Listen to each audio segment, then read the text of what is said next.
To it's నేను మీ దాక్షాయిని. ముందుగా it's ప్రేక్షకులందరికీ కూడా బోనాలు శుభాకాంక్షలు. ప్రస్తుతం మనతో పాటు ఉన్నారు మంత్రశాస్త్ర ఉపాసకులు బ్రహ్మశ్రీ శ్రీ వేణుమాధవ శాస్త్రి గారు. గురువు గారితో మాట్లాడి ఉజ్జయిని మహంకాళి అమ్మవారి యొక్క విశిష్టత ఏంటి, ఆలయ చరిత్ర ఏంటి తెలుసుకుందాం. నమస్కారం గురుగారు. శుభం. చెప్పమ్మా. గురుగారు, ఈ ఆలయంలోకి రాగానే అసలు మనసుకు ఎంత ఆహ్లాదంగా అనిపించిందో, అద్భుతంగా ఉంది. ఇక్కడ భక్తుల భక్తి శ్రద్ధలు చూస్తుంటే కూడా ఎంత నమ్మకమో కదా అసలు అమ్మవారి పట్ల. ఈ ఉజ్జయిని మహంకాళి అమ్మవారి ఆలయ చరిత్ర గురించి, విశిష్టత గురించి మీ మాటల్లో మాకు తెలియజేస్తారా? శివామనన్యాం విధ గృహావాం కాళీం కళామాలిని విశ్వవంద్యాం కపాల కట్వాంగదరాం భృగుండమాలా విభూషాం దీకి చర్మ కళాధీనాం శుష్క మాంసాతి భైరవాం అతి విస్తారవదనాం లలజిక్వాన్ దిగంబరాం ఏకం సంచింతయేత్ కాళీం శ్మశానాలయ వాసిని శ్రీ మహాకాళ్యంగారీ నమః. జగన్మాత ఉజ్జయిని మహాకాళి ఆలయంలో ఉన్నటువంటి విశిష్టతే ఆహ్లాదభరితమైనటువంటి వాతావరణం. తెల్లవారుజామున 6 గంటలకి పూజలతో మంగళహారతులతో కన్నుల కండువగా దైదీక్యమానంగా దివ్య మంగళ స్వరూపిణి అయినటువంటి ఈ జగన్మాత అమ్మవారి యొక్క ఆలయంలో ఉన్నటువంటి విశిష్టతే ఇది. ఇక్కడ ఈ అమ్మవారు ఏ విధంగా ప్రతిష్ఠింపబడడం, ఈ యొక్క ప్రాముఖ్యత ఏమిటి అంటే 1813వ సంవత్సరంలో ఈ ఆలయం అంతా కూడా, ఈ ప్రాంతం అంతా కూడా గౌలీగేలర్లు, ఈ గౌలీగేలర్లకు సంబంధించినటువంటి కుటుంబాలతో ఉన్నటువంటి విశేషంలో ఇక్కడ ఎప్పుడైనా మసూచి, కలరా ఇటువంటి వ్యాధులు ప్రగలిన సమయంలో వేల మంది, వందల మంది చచ్చిపోతుండేవాళ్ళు. ఆనాడు ఈ యొక్క మందులకి సంబంధించినటువంటి మెడికేషన్ కానీ అటువంటి ఒక ప్రాధాన్యత కానీ లేనటువంటి సమయం కాబట్టి ఈ ప్రాంతంలో అన్ని కులాల వాళ్ళు కలిసినటువంటి ఈ స్థానంలో వీళ్ళందరికీ గొప్ప దిక్కు ఎవరు అంటే ఒక మనుష్య జన్మతో ఉన్నటువంటి వాళ్ళు ఎవరు తీర్చలేనటువంటి ఈ కార్యాన్ని ఎవరు తీరుస్తారు అని ఒక తీర్మానం చేసుకుని, అమ్మ తప్ప దీన్ని ఎవరు ఈ విపత్తుని తీసేయలేరు అనేటువంటి భావనతో అమ్మవారిని, ఉజ్జయినిలో ఉన్నటువంటి అమ్మవారిని సురుటి అక్కయ్య గారు ఈ ప్రాంతంలో ఉన్న వాళ్ళందరూ వేడుకున్న దానికి సమంజసంగా అమ్మవారు వాళ్ళందరినీ కాపాడి ఈ వ్యాధులేగి వాళ్ళని సోకకుండా, వాటి బారిన పడకుండా కాపాడడం వల్ల ఈ జగన్మాత అయినటువంటి మహాకాళి అమ్మవారిని ఉజ్జయిని నుంచి తీసుకొచ్చి ఇక్కడ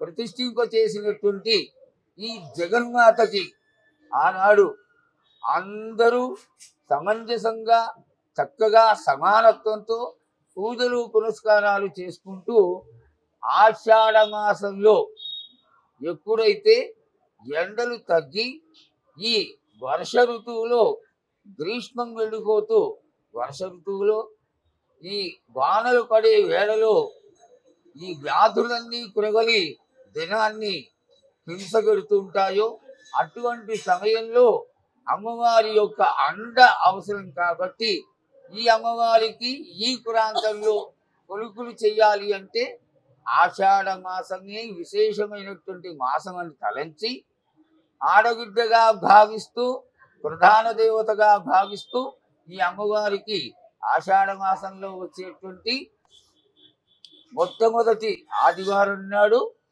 ఘట స్వరూపంలో జగన్మాతని తీసుకొచ్చి చక్కగా కొలుకు చేస్తూ యావత్ గ్రామం అంతా, ఆ రోజుల్లో గ్రామాలే కాబట్టి ఈరోజు సిటీలోకి మారింది, గ్రామం అంతా కూడా అమ్మవారు సంచారం చేయించేవాళ్ళు.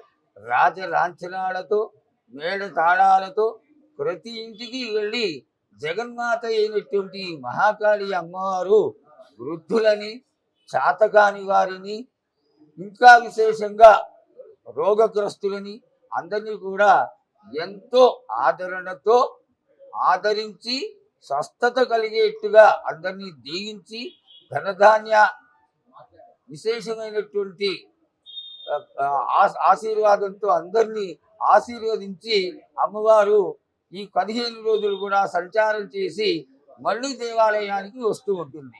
ఈ విధంగా 15 రోజులు గడిచిన తర్వాత 15వ రోజు తెల్లవారుజామున 4 గంటలకి అమ్మవారికి దేవాలయ ఈ ద్వారాలు తెరవడం, తెరిచిన సమయంలో దివ్య మంగళహారతి అలంకార పూరిత అయినటువంటి మహాకాళికి ఇచ్చేటువంటి మొదటి హారతికి నగర పెద్దలందరూ అమ్మవారి ద్వారం ముందర నిల్చుకుని అమ్మవారి దర్శనం చేసుకుంటారు. ఈ రోజున అంటే 3వ ఆదివారం రోజున కన్నుల కండువగా ముత్తైదువులందరూ తలస్నానం చేసి తల మీద బోనాలను పెట్టుకొని ఆ బోనాలలో తీకి వంటని సమర్పించి ఆ దానిపైన గండదీపం పెట్టి వేపాకులు పెట్టి ఆ బోనాన్ని తీసుకొచ్చి అమ్మవారికి సమర్పిస్తారు. ప్రతి ఇంటి నుంచి కూడా బోనాలు, బొడిగియ్యాలు, చీరసారులు, మంగళకరమైనటువంటి వస్తువులన్నీ ఒక ఆడపిల్లకి ఏ విధంగా సమర్పిస్తారో ఆ విధంగా సమర్పించి అమ్మవారి యొక్క ఈ ఆశీర్వాదానికి పాత్రలు అవుతూ ఉంటారు. సాయంత్రం వరకు ఈ కార్యక్రమం జరుగుతుంది. తదనంతరం సాయంత్రం పలహారపు గళ్ళు అని, ఈ పలహారపు గళ్ళలో అమ్మవారికి కక్కు బెల్లాలు, పిండి వంటలు ఇవన్నీ పూర్వకాలం అంటే ఈ ప్రాంతం అభివృద్ధి జరగక ముందు ఎడ్లగొండ్లకి వేకాకులతో, రంగురంగుల కాగితాలతో, వేక మండలతో అలంకారం చేసి దాన్ని తీసుకొచ్చి ఎడ్లగొండలి అమ్మవారి యొక్క ఆలయం చుట్టూ తిక్కి కోతరాజుల విన్యాసంతో అమ్మవారి ముందర మేడతాళాలతో ఆడి పాడి ఆనందంగా అమ్మవారిని కొలిచి ఇంటికి వెళ్ళిపోతారు. ఆ రోజు రాత్రి అమ్మవారికి 1000 కళ్ళ కుండ అనేటువంటి ఒక చిన్న క్రియ జరుగుతుంది. ఇక్కడ ఈ 1000 కళ్ళ కుండ మర్నాడు ప్రొద్దున జరిగేటువంటి గాగు కార్యక్రమంలో పోతురాజులకి ఇచ్చేటువంటి ఒక పానీయం. ఆ పానీయం ఏమిటో మీ అందరికీ తెలుసు, నేను చెప్పక్కర్లేదు. ఆ పానీయాన్ని భద్రపరిచి వాళ్ళకి ఇవ్వడం జరుగుతుంది. ఈ 1000 కళ్ళ కుండ తెచ్చిన తరువాత కచ్చికుండ కుమ్మరి వారింటి నుంచి తేవడం జరుగుతుంది. ఈ కచ్చికుండలో విశేషం ఏమిటి? జోగిని ఈ కచ్చికుండ పైన నిలుచుని ఆ భవిష్యవాణిని తెలియజేయడం కోసం భద్రపరుస్తారు. మర్నాడు తెల్లవారుజామున 8-9 గంటల మధ్యలో భవిష్యవాణి జరిగేటువంటి క్రియలో దీన్ని ఉపయోగించడం జరుగుతుంది. ఆ సమయంలో ఇదివరకు రోజుల్లో అయితే సరిగ్గా 8 గంటల ఆ సమయంలో చక్కటి చిరుజల్లు కురుస్తూ ఉండేది వాన.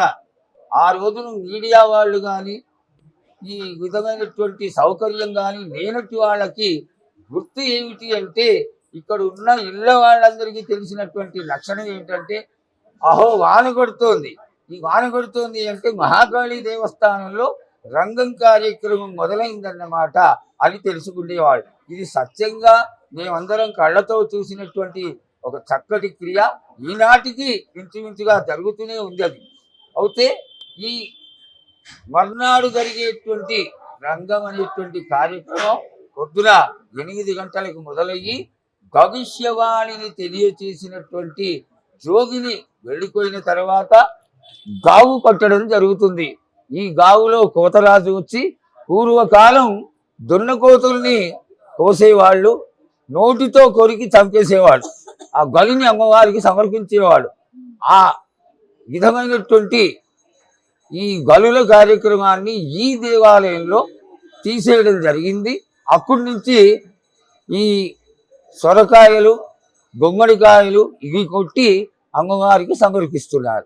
ఇది అయిన తరువాత అమ్మవారు గజారూఢయై ఈ ఘటస్వరూపంలో ఉన్నటువంటి జగన్మాత అత్తవారింటికి వెళ్ళిపోతుంది అని ఇక్కడ జరిగేటువంటి ఈ లష్కరు గోనాల పండగలో మొట్టమొదటిగా మొదలైనటువంటి ఈ లష్కరు గోనాల యొక్క విశిష్టత ఇంచుమించుగా అక్కడితో ముగుస్తుంది. సాయంత్రం 8-9 గంటల వరకు ఆలయం తెరిచి ఉండేది. జనసందోహం పెరిగినందువల్ల ఇప్పుడు 36 గంటలుగా ఇంచుమించు తెరిచినటువంటి దేవాలయం రాత్రి 12 గంటలకి మూసివేయడం జరుగుతుంది. ఈ లష్కరు గోనాల పండగలో ఇంత చక్కటి విశేషం మొట్టమొదటిగా మొదలైనటువంటిది ఈ భాగ్యనగరంలో ఉజ్జయిని మహాకాళి అమ్మవారి యొక్క ఆలయంలో ఇక్కడ మొదలైనదే. దీని నుంచి జనం పెరగడం వల్ల ఎవరికి వాళ్ళు వాళ్ళ ఇష్టంగా పెంచుకున్నటువంటి క్రియ. కానీ మొట్టమొదటి లష్కర్ గోనాల పండగ మాత్రం ఇక్కడే మొదలైంది.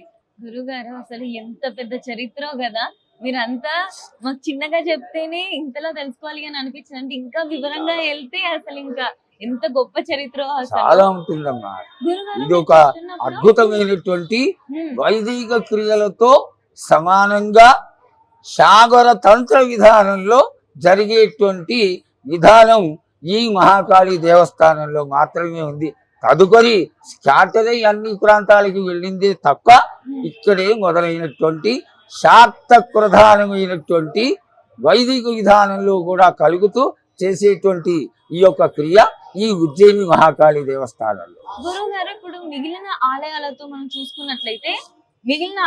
చూసుకున్నట్లయితే మన ఈ గుడిలో ఉజ్జయిని మహంకాళి అమ్మవారి ఆలయంలో ఎటువంటి ప్రత్యేక పూజలు జరుగుతాయి?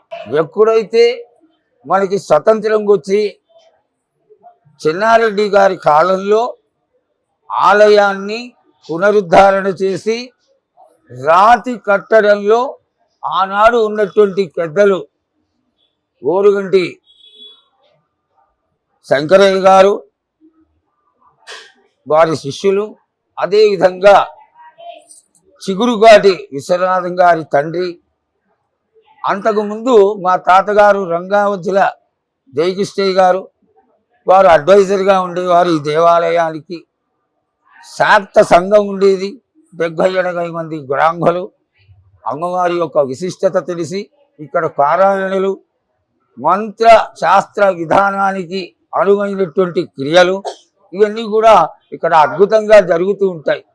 జరుగుతూ ఉండే ఇంతటి శాక్తేయమైనటువంటి మంత్రశాస్త్రానికి గొప్ప అయినటువంటి ఆలయం మొట్టమొదటిగా తెలంగాణలో ఉన్నటువంటి దేవాలయమే ఇది. రాతి కట్టడం కట్టిన తర్వాత 1980 సంవత్సరంలో శ్రీ శ్రీ శ్రీ జగద్గురువులు పుష్పగిరి శంకరాచార్యుల వారు విజయానృసింహ భారతీ స్వామి వారి పర్యవేక్షణలో ఎండోమెంట్స్ వారి సౌజన్యంతో అత్యద్భుతంగా అమ్మవారి ఆలయం ప్రతిష్ఠింపజేయడం జరిగింది. ఇక్కడ చాలా గొప్ప విశేషం ఏంటంటే, ఆనాడు వైదికంగా ఉన్నటువంటి కొంతమంది బ్రాహ్మలు అమ్మవారి అడుగు భాగంలో ఉండేటువంటి యంత్రం ఏదైతే ఉందో దాన్ని తీసేసి వైదిక విధానంలో యంత్రాన్ని పెట్టాలి అని చాలా ప్రయత్నం చేశారు. జగద్గురువులు ఆ యంత్రాన్ని నా చేతికి ఇచ్చి ముందు దాన్ని బాగు చేయమన్నారు. ఆనాడు కాకం వాళ్ళు ఏ విధంగా పెట్టారో అదంతా మూసుకుపోయి కనపడకుండా ఉంటే దాన్నంతా శుభ్రం చేసి చూస్తే అది పూర్తిగా కూడా గామాచార సంపన్నమైనటువంటి యంత్రము. ఆ యంత్రానికి శాక్త విధానంగా చేయాల్సినటువంటి పూజలే ఉండడం వల్ల జగద్గురువుల అనుజ్ఞతో ఆదేశానుసారం ఆనాడు బిజుగండ్ల సూర్యనారాయణ సిద్ధాంతి గారు ఎండోమెంట్స్కి అడ్వైజర్గా ఉన్నందువల్ల ఆ విధంగానే జరగాలి ఈ ప్రతిష్ట అనేటువంటి ఆకాంక్షతో అందరూ కూడా మాట్లాడుకుని ఆ యంత్రాన్ని జగద్గురువుల సహస్తంతో ప్రతిష్ఠింపజేయడం జరిగింది. ఆనాటి నుంచి కూడా శంకరయ్య గారు కానీ, విశ్వనాథం గారు కానీ, సుబ్బయ్య గారు కానీ మహామహులైనటువంటి వాళ్ళు వెంకట్రామయ్య గారు ఉండేవారు. ఆయన కూడా చక్కటి అనుష్ఠానకరుడు. ఆయన కూడా ఈ ఆలయంలో అమ్మవారి విశిష్టత తెలిసి అమ్మవారికి శాక్త విధానంలోనే అత్యద్భుతంగా పూజలు జరుగుతూ ఉండేవి. ఇక్కడ ఒక చక్కటి విశేషం ఏంటంటే ఈనాడు ఉన్నటువంటి మూలమూర్తికి వెనకాల త్రికోణాకారంలో ఒక గూడులాగా ఉంటుంది. ఆ గూడి విశేషం ఏమిటి అనేది ఎవరికీ తెలియదు. ఎందుకు అంటే మహాకాళి శిరస్సుకైనా దీపం పెట్టుకొని తిరుగుతూ ఉంటుంది. ఆ ఏ శాక్త విధానంలో పూజలు జరుగుతాయో వాళ్ళకి మాత్రమే ఆ దీపం విశిష్టత, ఆ చేయాల్సినటువంటి పూజా పద్ధతి తెలుస్తుంది. అందరికీ తెలియనటువంటి విషయం ఇది. అంటే అంత శక్తి కలిగినటువంటి దేవతయే ఈ మహాకాళి అమ్మవారు. అందువల్ల ఆ 1980వ సంవత్సరంలో జరిగిన పూజానంతరం అమ్మవారి యొక్క విశిష్టత విపరీతంగా పెరిగిపోయి దినదిన కృగర్థమానమై ఈరోజు జాతర కార్యక్రమంలో ఇంచుమించుగా 60 లక్షల మంది వచ్చి అమ్మవారిని దర్శనం చేసుకుంటున్నారు. అంటే ఆ ప్రాధాన్యత ఏమిటి అంటే శాక్త విధానంలో అమ్మవారికి జరిగినటువంటి పూజల యొక్క ప్రభావం భక్తులు అందరికైనా కొరసరిల్లి అందరూ కూడా ఈ ప్రాంతంలోని వారందరూ ఇంచుమించుగా తెలంగాణ, సికింద్రాబాదు, హైదరాబాదులోని ప్రజలందరికైనా చక్కటి ఆశీర్వాద గాలం ఉన్నందువల్ల అందరూ ఈ ప్రాంతంలో ఇంకొక విశిష్టత ఉంది. ఇది వ్యాపారం జరగడానికి గల కారణం ఏమిటి అంటే అమ్మవారు అందరినీ ఆశీర్వదించింది. నా దగ్గరికి వచ్చి నన్ను ఆశ్రయించి ఈ ప్రాంతంలో ఎవరైతే వ్యాపారం చేస్తారో వాళ్ళందరినీ చల్లగా నేను కాపాడుతాను అని అమ్మవారు ఆశీర్వదించిన దానికి అనుగుణంగానే ఈ వీధుల్లో ఉన్నటువంటి వ్యాపారులందరూ తెల్లవారుజామున ఆ తాళాలని తీసుకొచ్చి అమ్మవారి పాదాల దగ్గర పెట్టి నమస్కారం పెట్టి తాళాలు తీసుకెళ్తూ ఉంటారు. అట్లాగే వాళ్ళ వ్యాపార స్థలాలు మూసుకొని వెళ్ళేటప్పుడు కూడా మళ్ళీ ఆలయంలోకి వచ్చి తాళాలు అమ్మవారి పాదాల దగ్గర పెట్టి ఆనందంగా వెళుతూ ఉంటారు. ఇక్కడ జరిగేటువంటి గొప్ప విశేషం. గురుగారు, ఇంతకు మీరు బోనం గురించి అన్నారు కదా, నాకు చిన్న సందేహం. ఒకప్పుడు బోనాలు అంటే మట్టి కుండల్లో చేసుకొని అలా తల మీద పెట్టుకొని వెళ్ళేవాళ్ళు కదా, కానీ ఇప్పుడు చూస్తే బంగారు బోనం అని, వెండి బోనం అని, ఇంట్లో గృహిణులు కూడా స్టీల్ బిందెలలో బోనాలు మోయడం కానీ ఇలాంటివి జరుగుతున్నాయి కదా. ఈ విధంగా అసలు చేయొచ్చా? అసలు బోనాలు అంటే ఏంటి? ఏ విధంగా బోనాలు పెడితే అమ్మవారి అనుగ్రహం మన పట్ల ఉంటుంది? 2 సంవత్సరాల కిందట ఇదే ప్రశ్నని నేను రంగం కార్యక్రమంలో అమ్మవారు ఆవహించినటువంటి ఆ జగన్మాతని, అమ్మ ఈ తారతమ్యాలతో మట్టి కుండ ప్రాశస్త్యమా, రాగి గింజ ప్రాశస్త్యమా, ఇత్తడి, వెండి, లేకపోతే బంగారు ప్రాశస్త్యమా? అయితే ఈ వ్యత్యాసం వల్ల జనంలో మానసికమైనటువంటి గాథ కలిగి కొంతమంది గాథ కడుతున్నారు. ఒక అమ్మ ఆవిడ స్థితిని అనుసరించి బంగారు గోనం తేవడం, అదే సమయంలో ఇంకొక స్త్రీ ముత్తైదువు మట్టి కుండలో తేవడం. ఈ తారతమ్యం వల్ల చిన్న పెద్ద అనేటువంటి ఒక గాథతో కాస్త అది చెక్కుకోలేనటువంటి గాథను అనుభవిస్తున్నారు. నీ యొక్క సమంజసమైనటువంటి సమాధానాన్ని తెలియజేయి తల్లి అంటే ఆ రోజున ఆవహించినటువంటి జగన్మాత చక్కటి మాట ఏం చెప్పింది అంటే, ఎవరి స్థితిగతులను అనుసరించి వారు తెచ్చుకోవడంలో తప్పు లేదు, కానీ నా ముందర గర్వం చూపించకుండా అందరూ సమానంగా ఆ కాయసాన్ని, గోనంలో ఉన్నటువంటి కాయసాన్ని సమర్పించి నాకు శాఖలని సమర్పిస్తే నేను అందరినీ కూడా చల్లగా ఆశీర్వదిస్తాను. అదేవిధంగా ఇక్కడ జరిగేటువంటి విశేషం ఏమిటి అంటే, పూర్వకాలం మట్టి గుండకి ఉన్నటువంటి మృణ్మయ పాత్రలో ఈ పూజా విధానాల్లో చేసేటువంటి కలశాలు కానీ దేవతా సంబంధమైనటువంటి ఈ నైవేద్యాలు సమర్పించడం కానీ చేస్తే కొత్త కుండ అయినప్పుడు దానికి దోషం ఉండదు. కాబట్టి కుమ్మరి ఇంటి నుంచి తెచ్చుకొని దానిలో తలస్నానం చేసి పాయసం వండి ఆ పాయసానికి ఆ మట్టి కుండకి చక్కగా పసుపు కుంకుమలతో అలంకారం చేసి దానిపైన వేకమండలు పెట్టి తదనంతరం దానిపైన ఇంట్లో పిల్లా కాకలు కసుగిడ్డలు ఉంటారు కాబట్టి ఆ పిల్లలందరూ చల్లగా ఉండాలి అని అంటే అమ్మవారికి శాఖను సమర్పించుకోవడం చాలా గొప్ప విశేషం. అయితే దీనిలో 2 రకాలైనటువంటి విశిష్టత ఉంది. మామూలుగా చక్కటి నీళ్లు గాలిలోంచి తీసుకుని దానిలో కసుపు కుంకుమ వేసి మజ్జిగ వేసి వేకమండలు పెట్టి దానిపైన గండదీపం పెట్టి దీన్ని పవిత్రంగా ఏ కాళ్ళు చేతులు ఇతరమైనటువంటి వస్త్రాలు తాకకుండా శిరస్సు పైన పెట్టుకోవడం అనేది మనం తెలంగాణ ప్రాంతీయులందరూ కూడా అలవాటు చేసుకున్నటువంటి ఒక గొప్ప విధానం. దాన్నే గోనము అంటారు.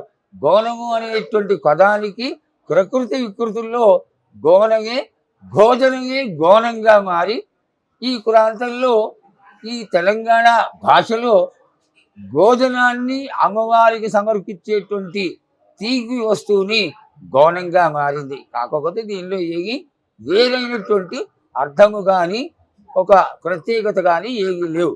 అయితే ఈ గోణాన్ని తీసుకొచ్చేటప్పుడు మాత్రం చాలా పవిత్రంగా తలస్నానం చేసి పట్టు చీర కట్టుకుని పసుపు కుంకుమలు ధరించి ఈ తలస్నానం చేసినటువంటి శిరస్సుకైన ఒక చుట్ట కట్టి ఆ చుట్టకైన ఈ గోణాన్ని కట్టి తీసుకొచ్చి అమ్మవారికి చాలా ప్రేమగా ఆడగిడ్డకి ఇంటికి వస్తే ఏ విధంగా అయితే మనం మిఠాయిలు ఇతరమైనటువంటి వస్తువులు పెట్టి ఆనందపడతామో ఆ వచ్చినటువంటి ఆడగిడ్డ కూడా ఆ తీపి వస్తువులు తిని ఇంకా చాలు అనేటువంటి భావనతో సంతోషపడుతుందో ఆ విధంగా ఆలోచించి జగన్మాతని ఆడబిడ్డగా భావన చేసేటువంటి గొప్ప క్రియ ఈ తెలంగాణ ప్రాంతంలో మాత్రమే ఉన్నటువంటి లష్కర్ గోనాల పండుగ గోనాలు.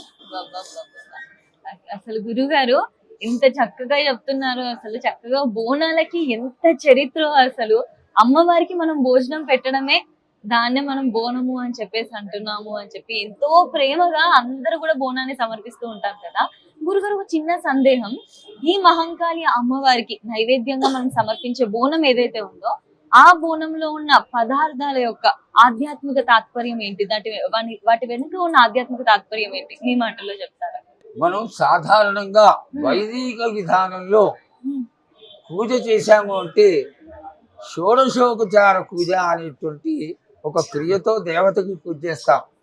ఆ దేవతకి పూజ చేసిన విధానంలో ధ్యానం సమర్పయామి, ఆవాహయామి, ఆసనం సమర్పయామి, పాదయో కార్యం సమర్పయామి, హస్తయోరర్ఘ్యం సమర్పయామి, ముఖే ఆచమనీయం సమర్పయామి, స్నానం సమర్పయామి అని చెప్తాం.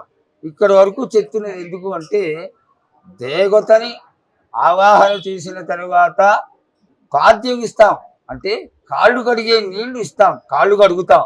అలాగే శుభ్రంగా ఉండడం కోసం చేతులు కడుగుతాం. అక్కడ ఆచమనం ఇస్తాం. ఇంటికి ఎవరన్నా వస్తే ఏం చేస్తాం? అయ్యో ఎండను కడిగి వచ్చినట్టున్నారు, దాహాన్ని తీర్చుకోవడం కోసం ఈ మజ్జిగ తాగండి, లేకపోతే ఈ మంచినీళ్ళు తాగండి అని ఇస్తాం.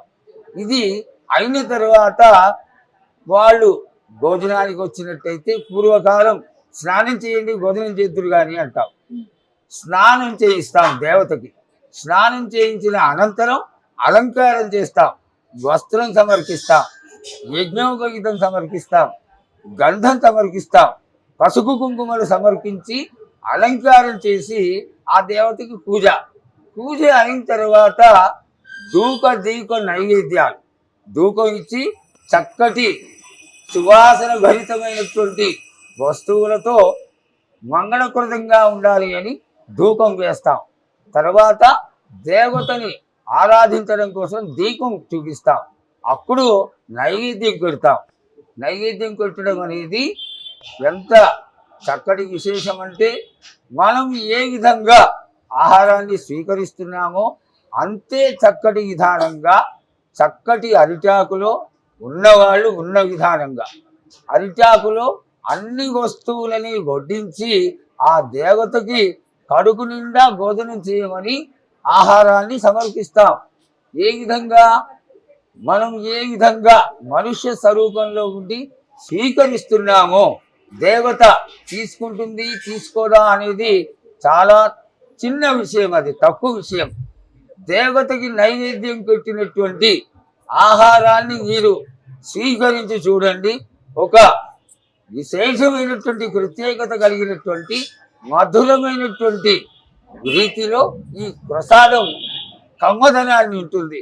అదే మామూలుగా పక్కన ఏదో వండినటువంటి పదార్థాలను తీసుకుంటే దానిలో ఉండేటువంటి ఆ రుచికరమైన ఇది వేరుగా ఉంటుంది. ఇక్కడ గొప్పతనం ఏంటంటే దేవతకి సమర్పించినటువంటి ఈ ప్రసాదాన్ని కానీ స్వీకరిస్తే దానివల్ల ఆది వ్యాధులు కానీ లేక ఇతరములైనటువంటి దోషాలు కానీ అన్నీ పోయి శరీరానికి స్వస్థత కలగడం అనేది చాలా గొప్ప విశేషం కలుగుతూనే ఉంటుంది. ఇది హైందవ సాంప్రదాయంలో నైవేద్య సమర్పణ విషయంలో చాలా గొప్ప ఒక ప్రక్రియ. అది అయిన తర్వాత దేవత భోజనం చేసి సంతోషించిన తర్వాత చక్కటి తాంబూలాన్ని ఏ విధంగా ఇలాచి లవంగ కొత్త కర్పూరం ఈ ఒక్క పచ్చి ఆకు దానికి సున్నం రాసి దానికి ఈ చక్కటి ఈ సుగంధ ద్రవ్యాలతో కలిపి అమ్మవారికి సమర్పిస్తాం.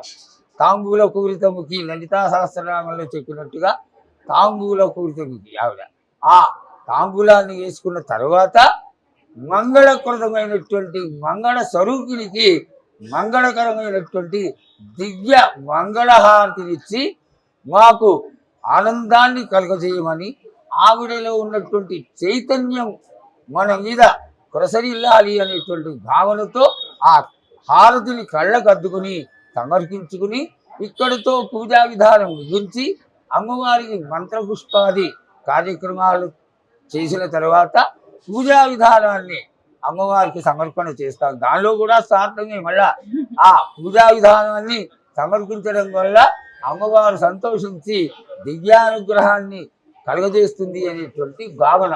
అయితే వైదిక విధానంలో వేదం తెలిసిన వాళ్ళు లేక పూజా విధానం తెలిసిన వాళ్ళు చేసేటువంటి క్రియ.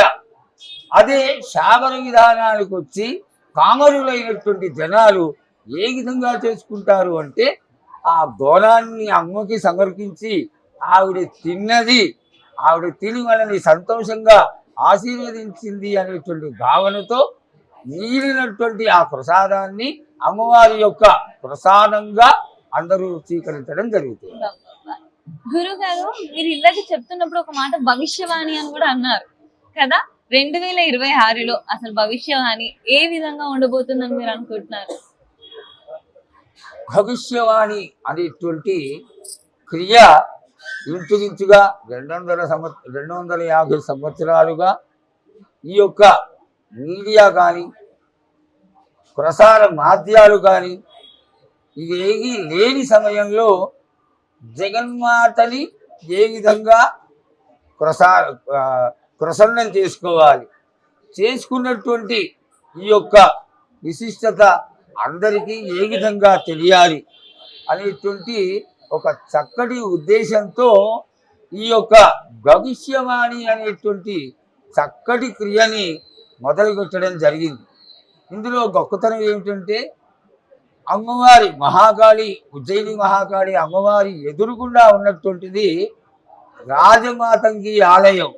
ఈ రాజమాతంగి ఆలయం ముందరే మళ్ళా కోటలింగడు. ఈ కోటలింగడు ఎవరు?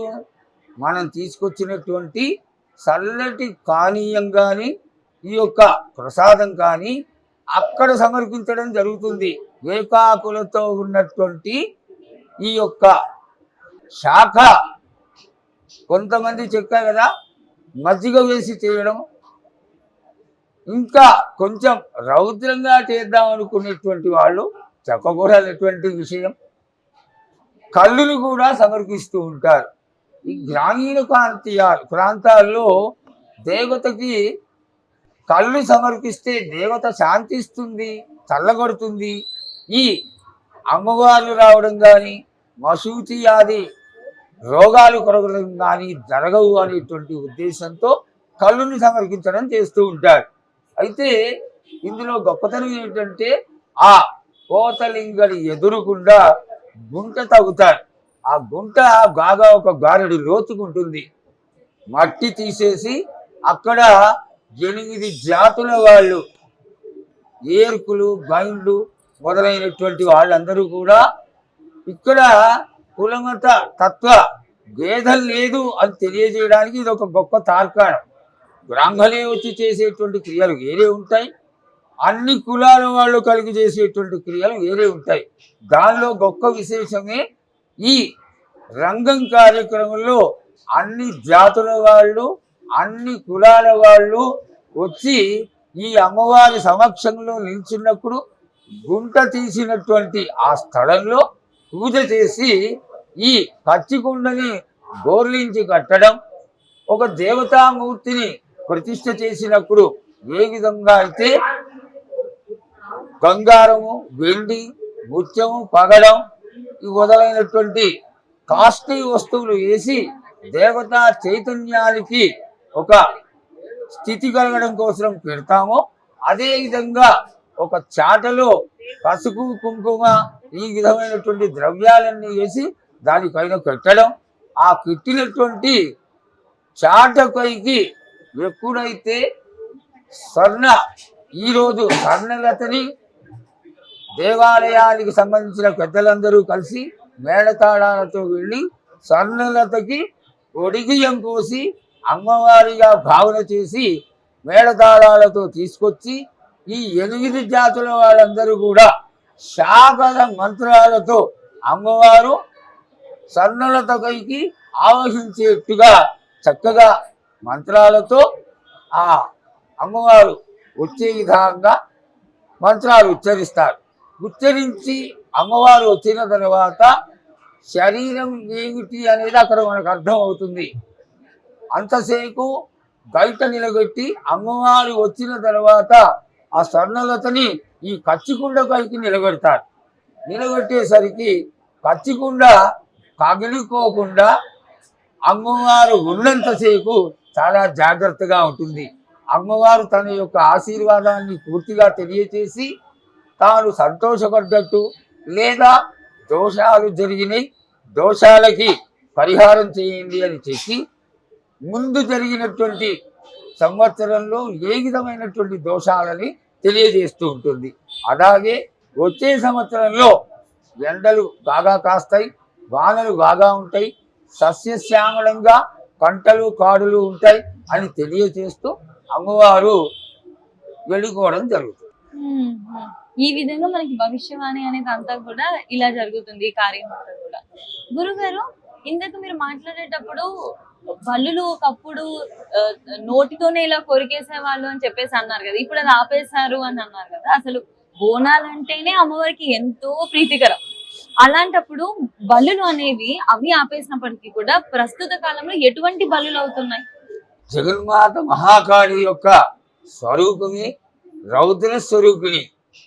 ఆనాడు మహిషాసుర మర్దిని స్వరూపంగా, ఉగ్ర స్వరూపంగా ఉన్నటువంటి మహిషాసుర మర్దినియే ఒక అంశతో మహాకాళి కూడా.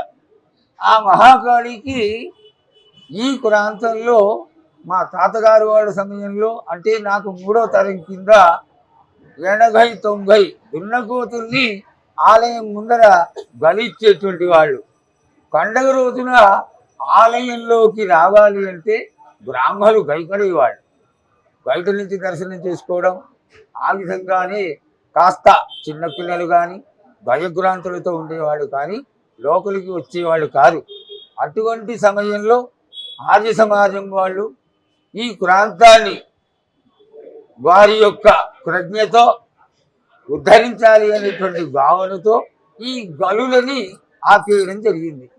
అయితే దేవతకి గలులు నిషేధం చేసిన ఆ యొక్క క్రియ జరగాలి కాబట్టి దానికి సమానమైనటువంటి గుమ్మడికాయలని, సొరకాయలని, కొబ్బరికాయలని అమ్మవారికి బలి ఇవ్వడం జరుగుతుంది. ఇది కూడా సోమవారం పొద్దున జరుగుతుంది. అప్పట్లో ఏమిటి అంటే ఎవరికి ఆనందం అనిపిస్తే వాళ్ళు దున్నకోతుల్ని, మేకల్ని తీసుకొచ్చి ఇచ్చేస్తూ ఉండేవాళ్ళు. అది ఆపబడింది. అయితే ఆ క్రియకి బదులుగా ఈ వెజిటేరియన్ వస్తువులతో బలి ఇవ్వడం జరుగుతుంది. కాబట్టి దానికి దీనికి వ్యత్యాసం చాలా ఉంది. అయితే ఇక్కడికి కూడా భక్తులు అమ్మవారి ఆలయం చుట్టూ మేకలని, కోళ్ళని తిప్పి తీసుకెళ్ళిపోతూ ఉంటారు. జరిగేవి జరుగుతూనే ఉంటాయి. అమ్మవారు అందుకనే రంగంలో ఉన్నప్పుడు నాకు 4 కాళ్ళ వస్తువుని మీరు సమర్పించడం లేదు అని కోరుకుంటూ ఉంటుంది. అయితే అమ్మవారికి సామరస్యంగా అమ్మవారు కాబట్టి భక్తులతో చక్కటి సమాధానం చెప్పి ఆవిడ్ని శాంతపరుస్తూ ఉంటాం. ఈనాటికి జరుగుతున్నటువంటి బలి విధాన కార్యక్రమం. గురువు గారు, ఈ ఆలయంలోకి రాగానే ముందుగా నా దృష్టి వెళ్ళింది ఈ వేప చెట్టు పైన. 300 సంవత్సరాల నాటి చెట్టు ఇది. ఎంతో మంది భక్తులు ఇక్కడికి వచ్చి ఎంతలా పూజ చేస్తున్నారో అప్పటి నుంచి గమనిస్తున్నాను. అసలు ఈ చెట్టు యొక్క, వేప చెట్టు యొక్క చరిత్ర ఏంటి, విశిష్టత ఏంటి, అసలు ఆ చెట్టు కింద మనం ప్రత్యేక పూజలు కూడా జరుగుతాయా?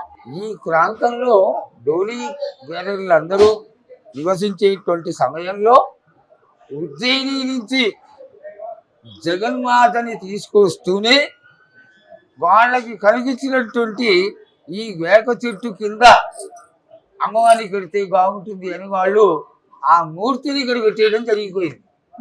అయితే ఇక్కడ విశిష్టత ఏమిటి అంటే ఆనాటికే జగన్మాత ఈ వేప చెట్టు స్వరూపంలో ఉండడం, ఈ వేప చెట్టు ఇవాంటికి పెరిగిపోయి 3వ అంతస్తుకి దాటిపోయింది. ఆ జగన్మాత స్వరూపంగా ఇంచుమించుగా అందరూ కూడా అమ్మవారి యొక్క భావనగానే అమ్మవారిని ఈ వేప చెట్టుని తలంచి అమ్మవారికి చీరలు, సారెలు సమర్పిస్తూ ఉంటారు.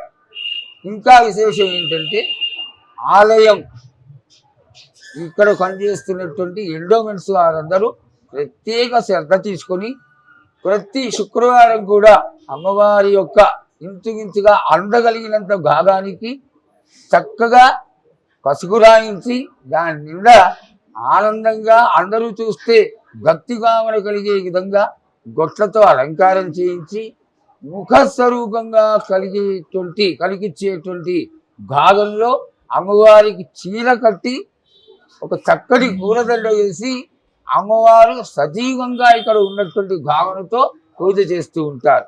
ఇంకా విశేషం ఏమిటంటే సైన్స్ చదివేటువంటి ఈ చెట్ల సంబంధ శాస్త్రం చదువుకునే వాళ్ళందరూ ఈ యొక్క వేప చెట్టుని అతి పురాతనమైన చెట్టుగా భావన చేసి రీసెర్చ్ కోసం ఈ యొక్క ప్రాంతానికి వచ్చి దీని మీద అన్వేషణ చేయడం, అమ్మవారి యొక్క గొప్పతనాన్ని వారికి అనుభవాల విధంగా భక్తులకు తెలియజేసేటువంటి విధంగా పుస్తకాల్లో రాసుకోవడం జరుగుతుంది.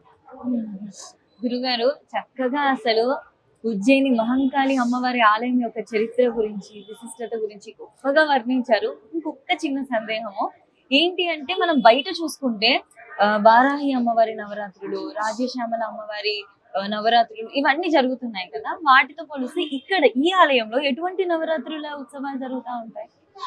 ఈ శాక్తేయ విధానంలో, వైదిక విధానంలో అమ్మవారికి 4 ముఖ్యమైనటువంటి నవరాత్రులు. మాఘమాసంలో రాజశ్యామల నవరాత్రులు, ఆషాఢ మాసంలో ఈ యొక్క వారాహి నవరాత్రులు, చైత్ర మాసంలో వసంత నవరాత్రులు, అదేవిధంగా ఆశ్వయుజ మాసానికి వచ్చేసరికి శరన్నవరాత్రులు.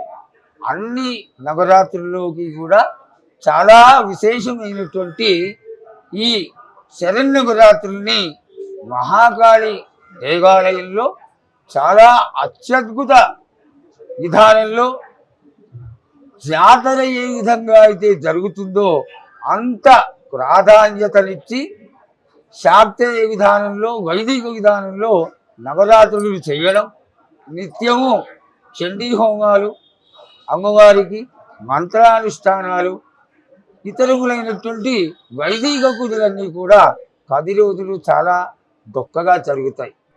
అయితే ఎవరో ఒక్కళ్ళో ఇద్దరో ఆ దేవత ఉపాసన ఉన్నటువంటి వాళ్ళు రాజశ్యామల నవరాత్రులు చేయడం, అదేవిధంగా ఈ నెలలో ఆషాఢ మాసంలో వారాహి నవరాత్రులు చేయడం చాలా తక్కువ విధానంగా చెప్పుకోబడినటువంటి ఒక క్రియ.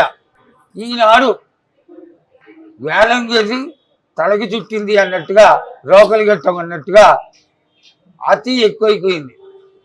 ప్రసన్నతతో అమ్మవారి యొక్క శాంత స్వరూపంలో చేసుకునేటువంటి పూజల్ని పిచ్చెక్కినట్టుగా సంబంధం లేని విశేషాలు అన్నిటినీ జోడించి వాళ్ళ ప్రజ్ఞని తెలియజేసుకోవడం కోసం, లేదా ధన సంపాదన కోసం అనవసరమైనటువంటి చెయ్యకూడనటువంటి ఈ యొక్క క్రియలన్నింటినీ కూడా జనంలోకి ప్రవేశపెట్టడం జరుగుతోంది.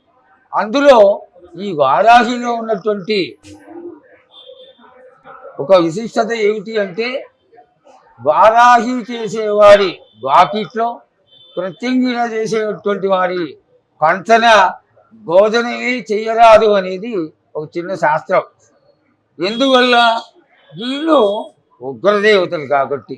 ఉగ్రదేవతలు ఎవరో బాగా అనుష్ఠానం చేసినటువంటి వాళ్ళు చేయాల్సినటువంటి క్రియలు కాబట్టి, సాధారణంగా మనకి ఉన్నటువంటి నవరాత్రులతో ఇవి ఆ రోజుల నుంచి చేరినటువంటివి కాదు.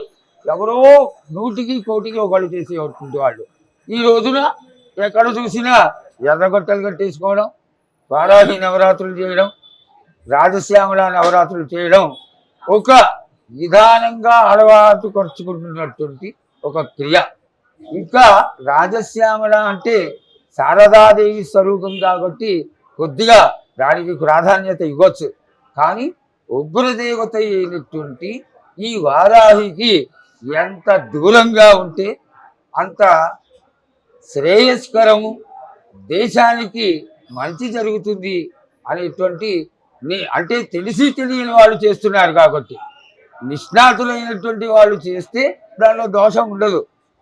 అరకొరగా మంత్రభాగం తెలియని వాళ్ళు ఈ వారాహిని చేసి దెబ్బతినడం జరుగుతుంది. దాని యొక్క పరిణామాన్ని ఎటువంటి వాళ్ళు తీర్చలేదు కాబట్టి, అయిన కాడికి వారాహి రాజశ్యామల జోలికి వెళ్లకుండా చక్కటి ఆశీర్వాద బలాన్ని కలుగజింపజేసేటువంటి త్రిపుర సుందరి, అదే విధానంగా త్రిపుర సుందరి అంశమైనటువంటి మహాకాళి నవరాత్రులు చేసుకుని అమ్మవారి ఆశీర్వాదాన్ని పొందాలని ఆశీర్వదిస్తూ చక్కటి ఈ నవరాత్రులు చేసుకోవాలని కోరుకుంటున్నాను. గురుగారు, చక్కగా మాకున్న సందేహాలన్నిటినీ కూడా మీ అద్భుతమైన వివరణతో అమ్మవారి మహంకాళి అమ్మవారి యొక్క విశిష్టత గురించి, అమ్మవారి ఆలయం యొక్క చరిత్ర గురించి మీ మాటలో అద్భుతంగా వివరించి మా సందేహాన్ని నివృత్తి చేసినందుకు మనస్ఫూర్తి ధన్యవాదాలు గురుగారు.